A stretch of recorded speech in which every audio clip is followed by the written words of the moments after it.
Hey everyone, today I'm going to show you how to open a zip file in OneDrive. Without any further ado, let's get started. First, navigate to your Windows desktop and open File Explorer. You can do this by clicking on the folder icon in your taskbar or by pressing the Windows key plus E on your keyboard. This will launch the File Explorer window where you can access all your files and folders. Once your File Explorer window has opened, direct your attention to the left-hand side of the screen. Here you'll see a navigation panel with various folders and locations. Look for the OneDrive icon in this panel and click on it. This will open your OneDrive folder and display all the files that are currently synced with your OneDrive cloud storage. This is where all your cloud files are stored locally on your computer, making them accessible even when you're offline. Now, from the files displayed in your OneDrive folder, locate the zip file you wish to open.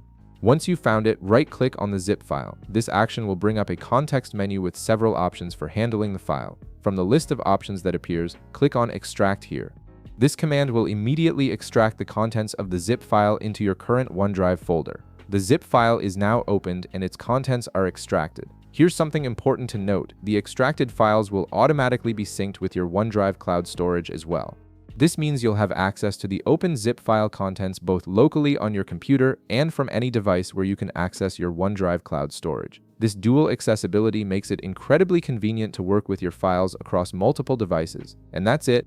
You've successfully opened your zip file in OneDrive, and the extracted contents are now available both on your local machine and in the cloud. If this video helped you out, be sure to leave a like, subscribe, and I'll see you in the next one.